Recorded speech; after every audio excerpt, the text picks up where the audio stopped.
Hello, everybody, and welcome to another episode of Swampy Comics Weekly Polls. This is going to be for July 15th, 2025, as you can tell by the date down below on your old YouTubes. But I'm really excited to talk about some of these books this week, and I kind of got some random ones thrown in here, but let's just jump right into it. First up, we have Absolute Batman number 10. This is shaping up to be book of the year. I am absolute, no pun intended, just in love with all the absolute titles. And Batman might be the crowning achievement. I mean, I really love Absolute Martian Manhunter with all my heart. But every issue I read of Absolute Batman is it's just chef's kiss. When there gets to be more of the others out, I will probably enjoy Martian Manhunter just as much as Batman. But holy crap, this series is amazing. I already had some time to read this issue. Usually, I try to record these videos before I read anything, so you kind of get my first impression and how I'm feeling about it. But it's really hot here today, and I had to wait for things to cool down. So I had a chance to read this one, and oh boy, it is one for the ages. This is one of my favorite issues of this series so far, and I highly suggest anyone picking this up. This was a good one, and I can't wait to talk about it more. This was written by Scott Snyder, with art by Nick Dragotta, colors by Frank Martin, and letters by Clayton Cowles. So, yeah, Absolute Batman. Pick it up, join the fun.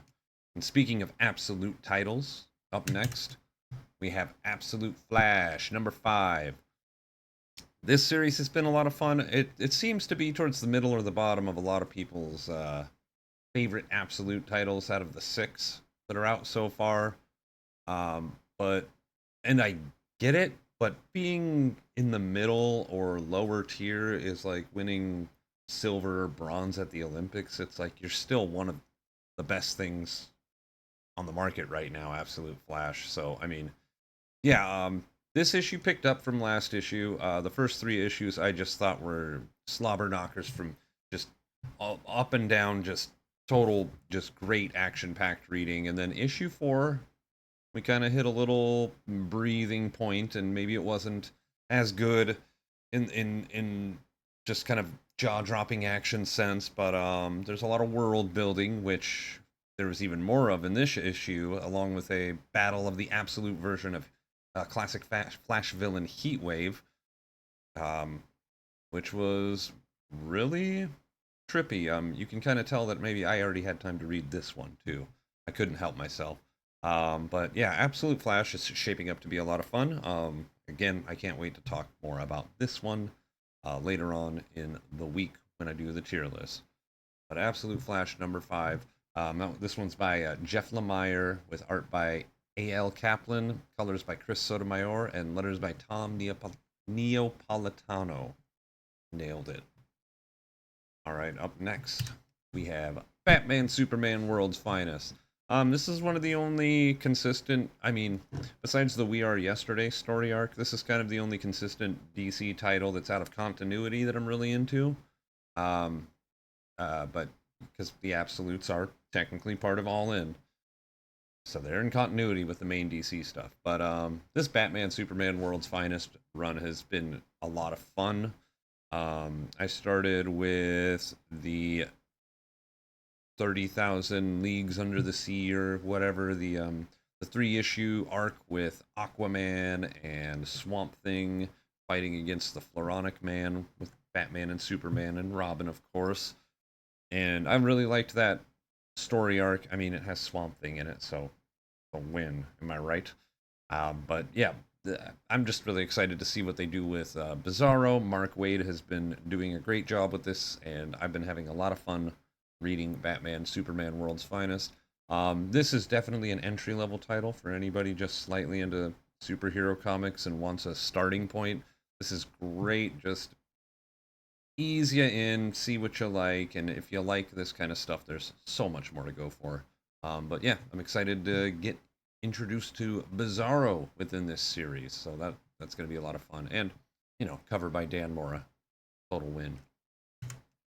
Next up, we got Godzilla. Oh, and you know what? Hold on, I forgot. I'm trying to give credits every time. Yeah, I did mention Mark Waid, that it was written by him, but it's also got arts by art by Adrián Gutiérrez, and colors by Matt Herms, with the cover by Dan Mora there. So, yeah. Next up, we got Godzilla Destroys the Marvel Universe #1. Let's see, did I get the cover in here? Nope.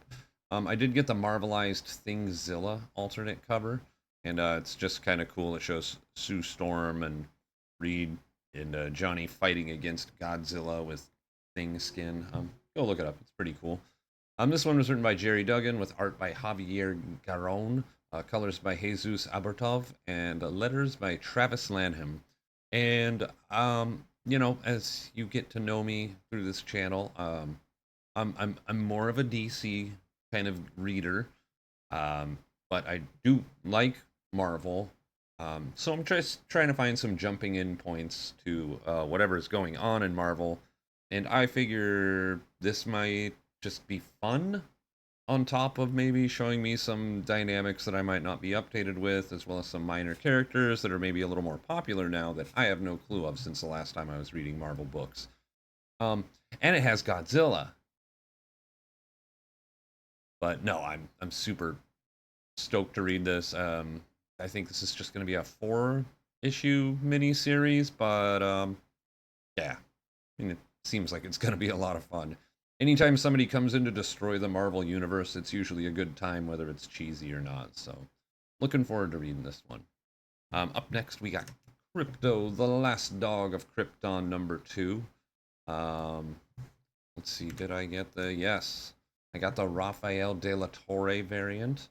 This one's written by Ryan North with art by Mike Norton, colors by Ian Herring, and letters by Lucas Gattoni. And I'm kind of scared to read this one, I'm not gonna lie.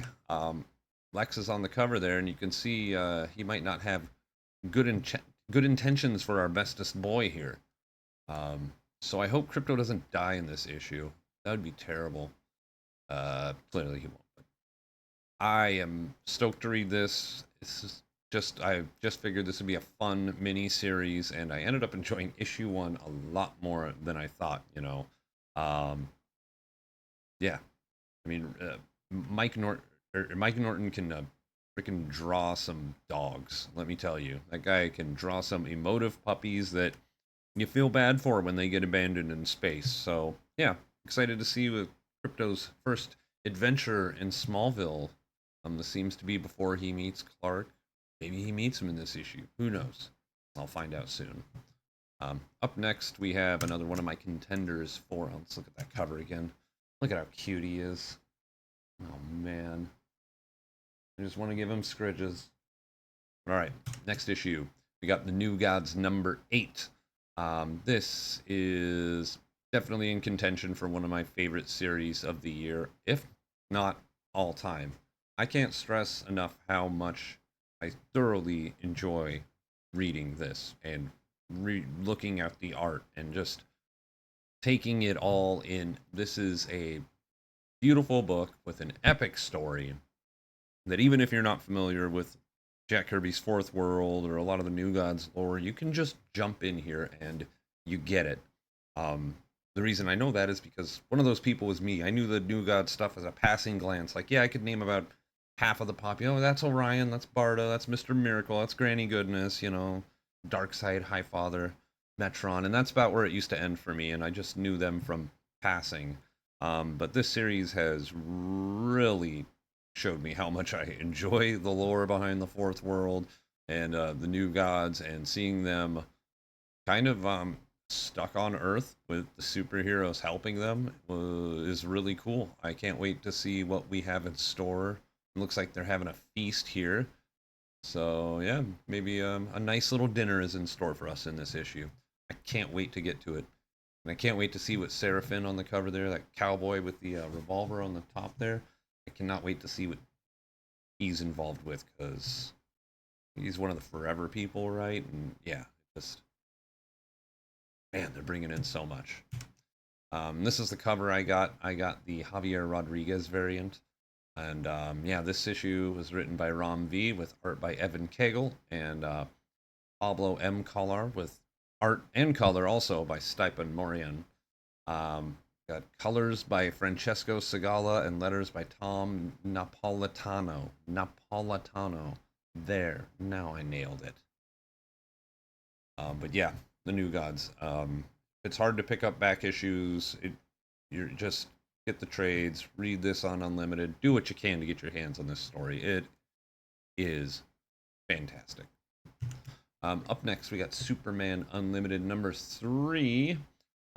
This one's written by Dan Slott with art by Rafael Albuquerque, colors by Marcello Maiolo, haha, and letters by Dave Sharp.